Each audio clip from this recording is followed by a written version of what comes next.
ప్రధాని మోదీ పిలుపుతో వాహనాల్ని పక్కన పెట్టి సైకిల్ సవారీ మొదలు పెడుతున్నారు నేతలు. ఇదే క్రమంలో బీజేపీ ఎమ్మెల్యే పాయల్ శంకర్ ఆదిలాబాద్ లో సైకిల్ పై టూర్ వేశారు. గల్లీల్లో తిరుగుతూ ప్రజా సమస్యల్ని అడిగి తెలుసుకున్నారు. గన్మెన్లు కూడా సైకిల్ పైనే సవారీ చేశారు. పశ్చిమాసియా సంక్షోభం నేపథ్యంలో ప్రజలంతా పొదుపు మంత్రం పాటించాలని ఈ సందర్భంగా పిలుపునిచ్చారు పాయల్ శంకర్. జిల్లా ప్రజలు ప్రజా రవాణా వ్యవస్థని వినియోగించుకోవాలని, సైకిల్, ఈవీ వంటి వాహనాల్ని వాడాలని కోరారు. నరేంద్ర మోడీ గారు దేశ ఆర్థిక వ్యవస్థను బలోపేతం చేయడానికి ఒక గొప్ప పిలుపునిచ్చారు.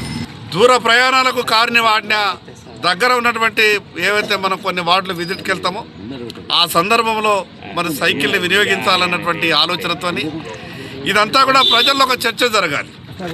ఈ దేశ ఆర్థిక వ్యవస్థని బలోపేతం చేయడానికి దేశ ప్రధానమంత్రి గారు గొప్ప ఆలోచనతో మాట్లాడినటువంటి మాటలు ప్రతి ఒక్కరికి అర్థమయ్యే విధంగా ఈ యొక్క సైకిల్ని ఉపయోగించుకోవాలని ఒక నిర్ణయానికి వచ్చినాం.